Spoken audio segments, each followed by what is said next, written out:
Hoy hablaremos de monstruos, pero no de monstruos de los mitos griegos, toda vez que ya casi los hemos agotado, sino de monstruos en los mitos hebreos, monstruos menos frecuentados por la televisión argentina.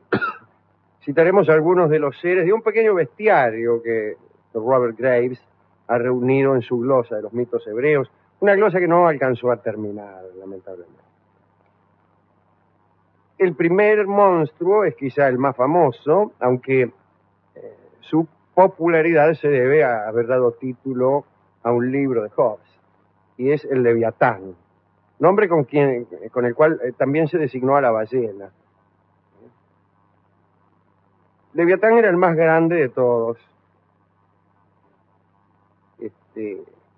y desde un trono erigido sobre una roca colosal, bajo la superficie del mar, dominaba a las bestias marinas, ¿no?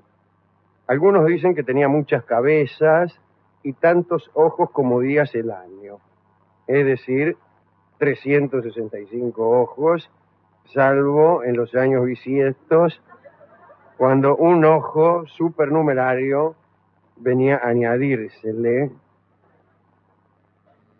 Bien. Sus escamas, a su turno, eran tan radiantes que oscurecían al propio sol. A pocos hombres se les ha concedido la oportunidad de tan siquiera vislumbrar la mole del Leviatán. Pero en cierta ocasión, mientras navegaba, Rab Safra vio una bestia con 2 cuernos que asomaba la cabeza por encima del agua. Grabado sobre los cuernos leyó: esta diminuta criatura marina, que mide apenas 350 leguas, se dispone a servir de alimento a Leviatán.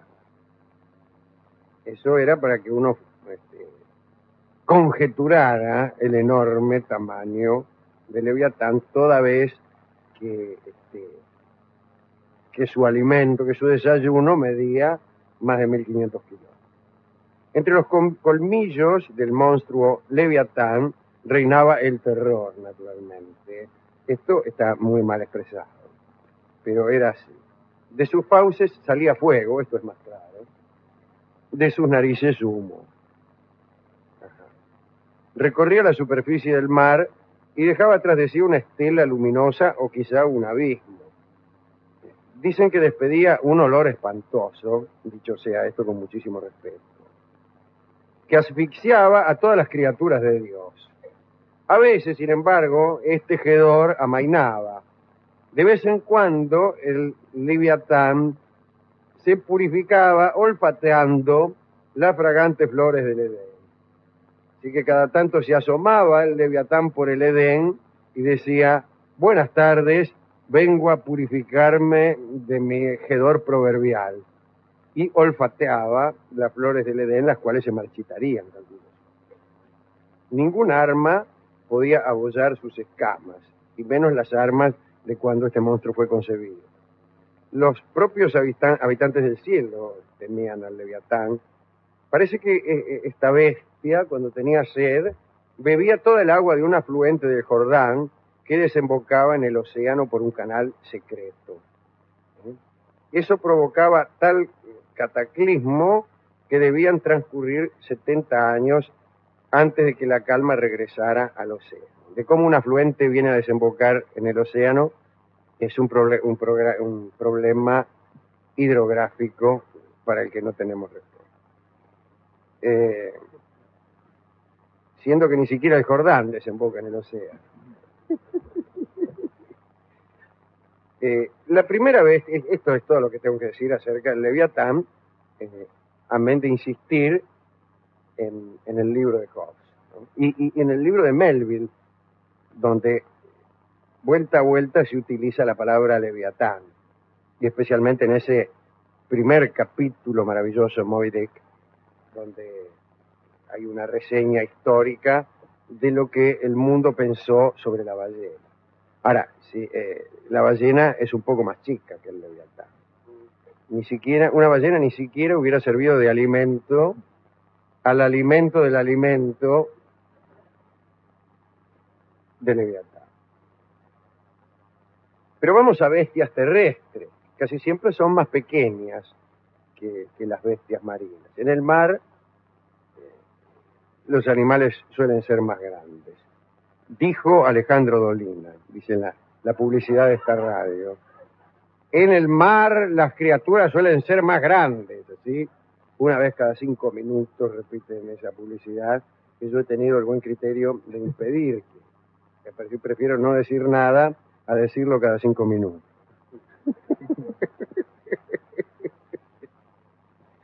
Bueno, la primera bestia terrestre creada por Dios fue el Behemoth. El Behemoth. Se parece a un hipopótamo enorme con una cola más grande que el tronco de un cedro. Es una comparación muy utilizada por los paisanos del Líbano. ¿Sí? Tenía una cola más grande que el tronco de un cedro. A todo lo comparaban en el Líbano con el tronco de un cedro hasta que desaparecieron los cedros del Líbano y ya perdieron eficacia las metáforas. Gobierna el Behemoth las criaturas terrestres, así como Leviatán las marinas. Pero sucede que todas las criaturas retozan alrededor del Behemoth mientras él se recuesta entre lotos, entre cañas, helechos y sauces, y así. Se discute si Behemoth fue moldeado con agua, polvo y luz, o simplemente se le ordenó que surgiese de la tierra. También se discute si nació sin compañía o si tuvo alguna vez una pareja. Algunos dicen que si Behemoth realmente tuvo una compañera, no debió de aparearse con ella, pues su prole sin duda hubiera aplastado al mundo. Cuenta Graves que la idea de que el apareamiento del Behemoth habría conducido a una catástrofe se inspiró en lo siguiente.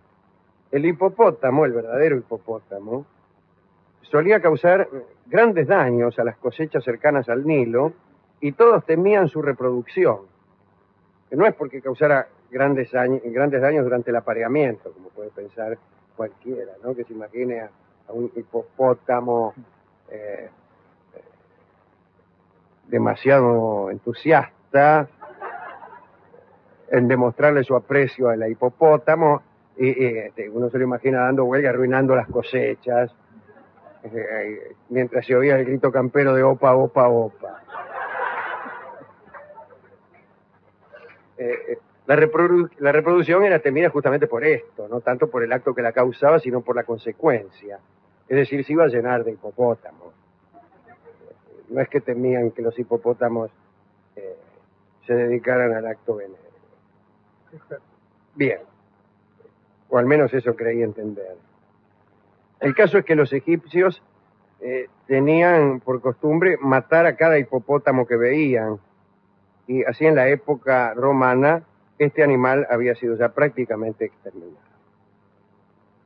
Dios permite que el Behemoth paste en las 1000 montañas, y aunque las deja rasas en un solo día, achata las montañas, cada noche, no achata las montañas, la hierba queda rasa, ¿no? Aunque parezca otra cosa.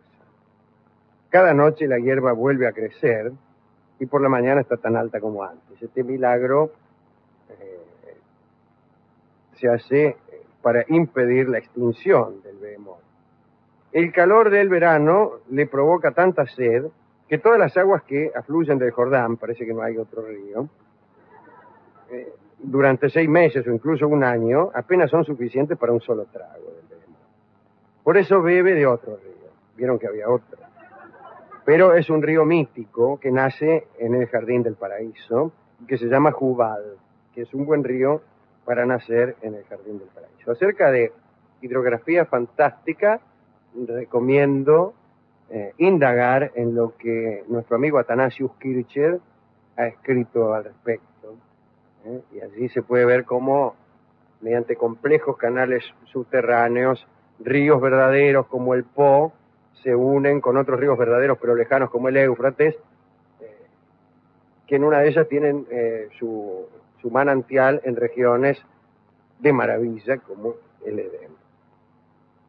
Todos los años en el solsticio de verano, este simpático animal, el behemoth, se alza sobre sus patas traseras, lo cual es una decisión adecuada.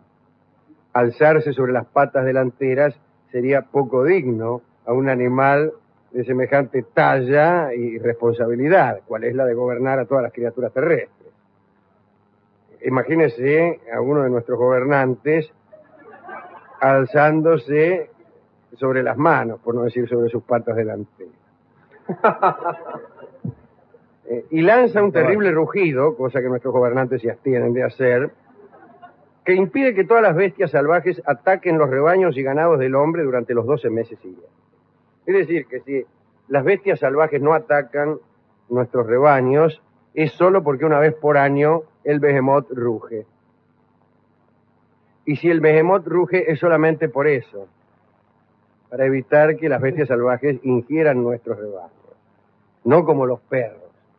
No, Quiero decir que ladran y rugen por el mero placer de hacer, sin que se note que estos ladridos influyan de modo alguno en la conducta de las bestias salvajes. La carne del behemoth deleitará a los justos el día del juicio final. Es decir, que la existencia de esta bestia tiene un fin, el convertirse en almuerzo de los justos el día del juicio final. Es un fin humillante, diría yo. Si los hombres descubriéramos que nuestra existencia tiene un fin y que ese fin es ser comidos, estaríamos mejor que si nuestra existencia no tuviera ningún fin.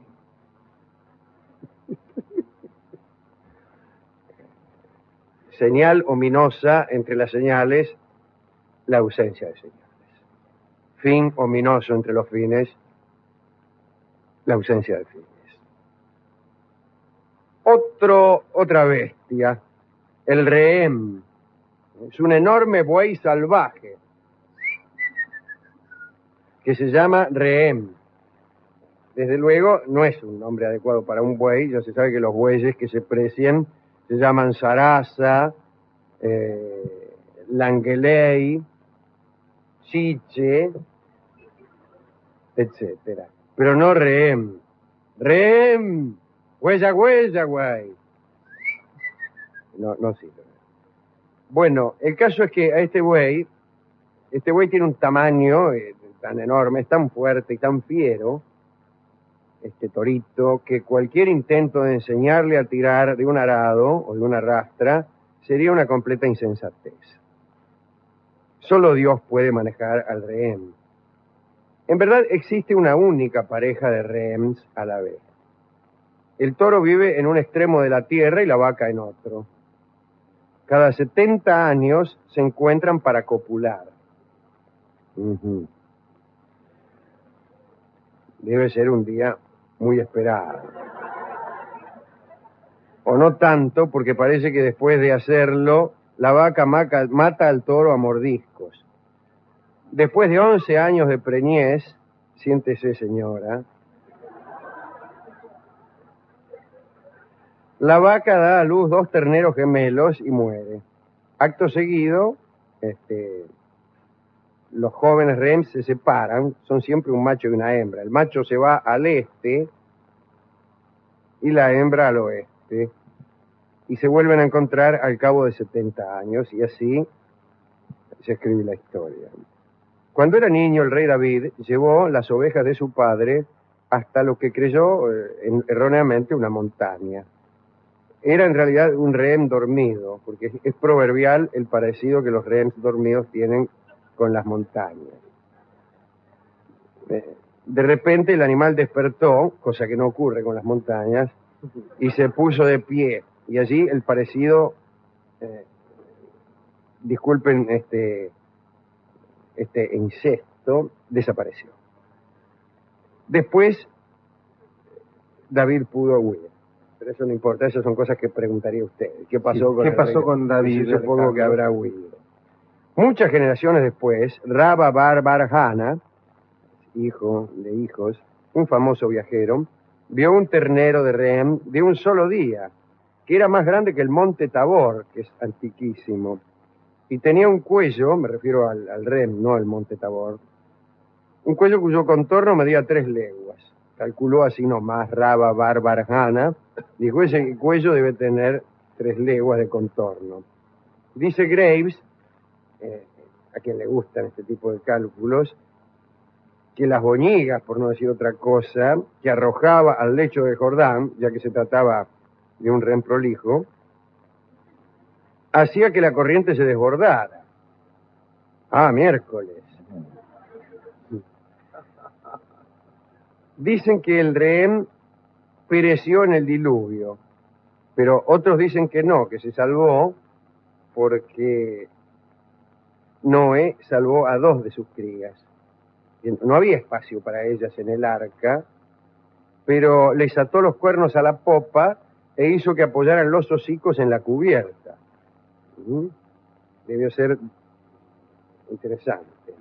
De este modo nadaron detrás del arca, dejando una estela, como está, que abarcaba la distancia existente entre Tiberíades y Susita, por no decir 20 leguas. En la época de Rabí Gilla Barraba, un rem llegó hasta Israel y se procedió a arrancar de cuajo a todos los árboles de la región. Y por eso esta es una zona tan desértica, por la intervención de aquel rey. El último de los monstruos de hoy es el cis.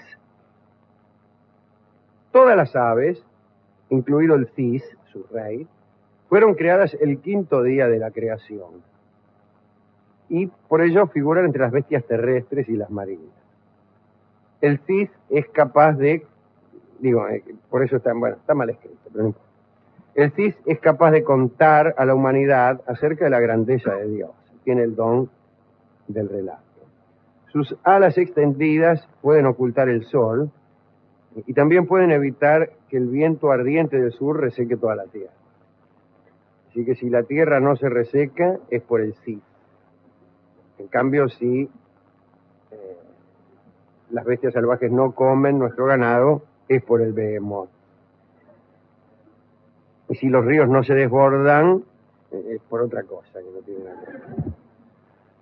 Barjana cuenta que él y sus compañeros vieron durante una travesía marítima al cis erguido en medio del océano, pero las olas solo le mojaban los tobillos, como en aquella canción. Creíamos, dice Barjana, que el mar debía ser poco profundo y pensamos desembarcar para refrescarnos las patas. Pero una voz celestial nos advirtió: Araca, muchachos. Hace 7 años el carpintero de un barco dejó caer su hacha en este lugar y todavía no llegó al fondo. El cis era un pájaro infinito. Un pájaro infinito. Hay también un cis hembra. Acerca de cómo un animal puede ser infinito, es interesante reflexionar. Más si un animal es un pájaro. Pues si es un pájaro ya hay algunas características morfológicas que le son inherentes.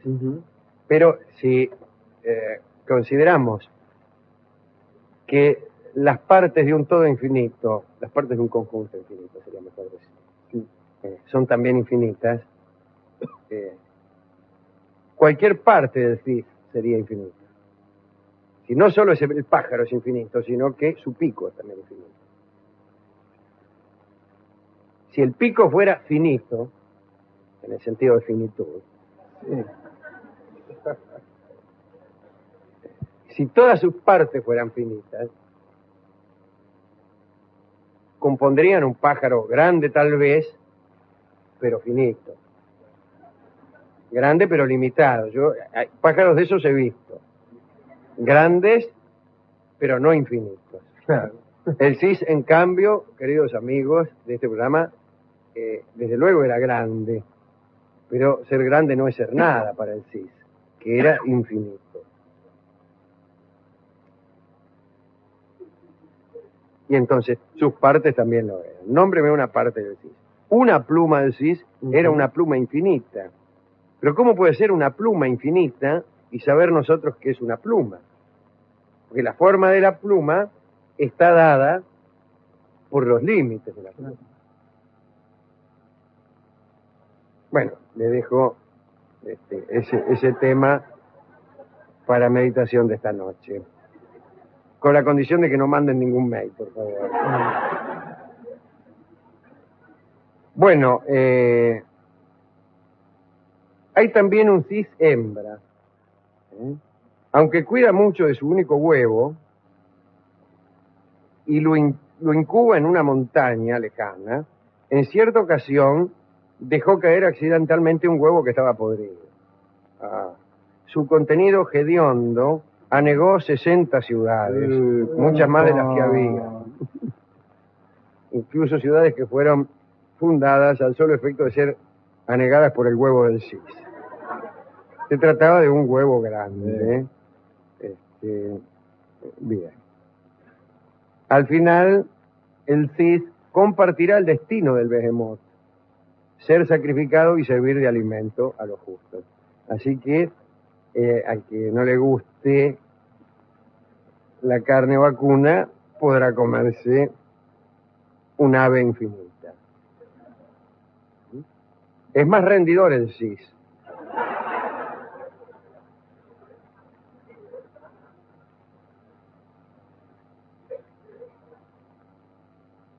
No habrá infinitos hombres el día del juicio, habrá muchos, pero no infinitos. Si hubiera infinitos, también alcanzaría. Sí. No importa cuánto comiera cada uno, alcanzaría. Anécdotas de lugares infinitos con visitantes infinitos. Por ejemplo, imaginemos, o ya sea alguien ya lo ha hecho por nosotros, por otra parte, un hotel con infinito número de habitaciones que están todas ocupadas por infinito número de huéspedes, y llega uno.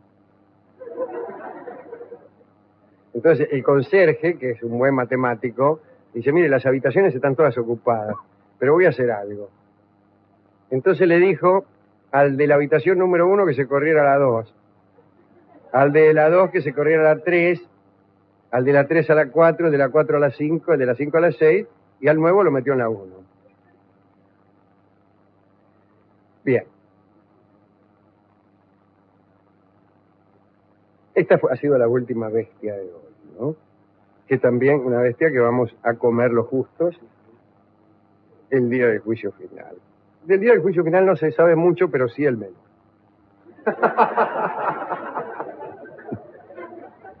Habrá behemoth y cis al asador.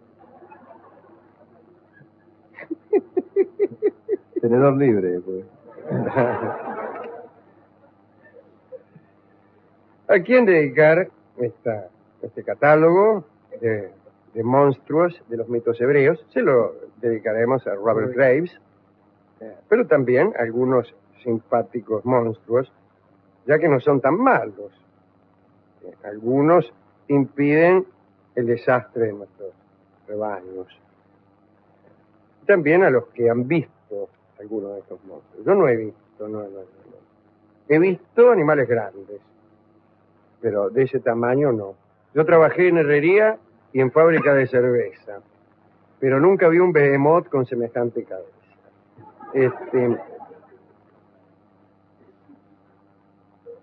Con respecto a la música que va a ilustrar esta charlita, desde luego los tangos y las canciones criollas casi no hablan de otra cosa que no sea animales místicos. Por ejemplo, el caballo,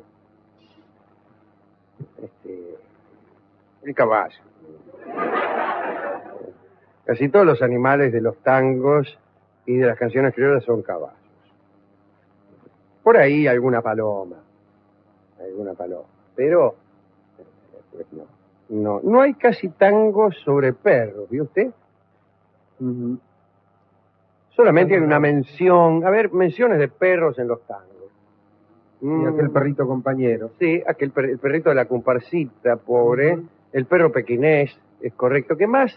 Pero es una versión, una visión carente de toda ternura, ¿no? Muy parecida a la del perro del tango Pituca. tenés un galgo ruso que no es paliebre y que pasa una vida fenomenal, dice el tipo, ¿no?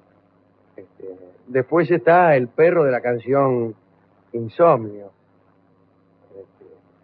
que tirita de miedo y de frío. Hay algunos perros, sí. En realidad casi no hay otra cosa que perros. Así que... Bueno, pero en cambio es muy raro que aparezca el Leviatán, la milonga del Leviatán, o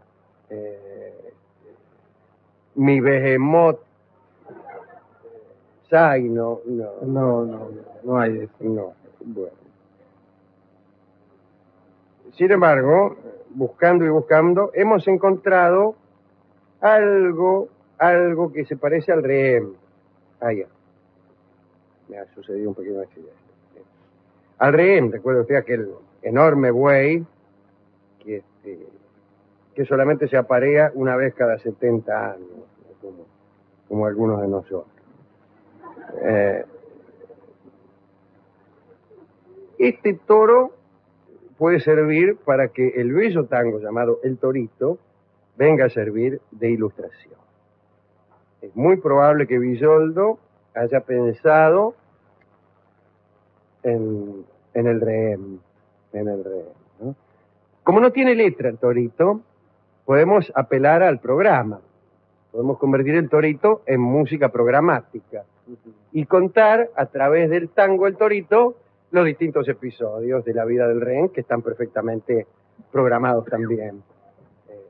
El nacimiento, la separación de los gemelos, uno hacia el este, otro hacia el oeste, los 70 años de espera, que podría ser esta parte.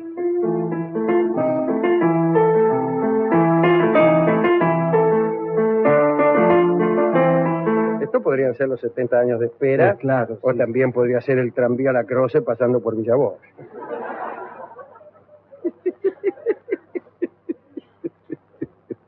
Bueno, vamos a escuchar sin programa, sin ambiciones programáticas, el tango El Torito, dedicado a todos ustedes. Adelante.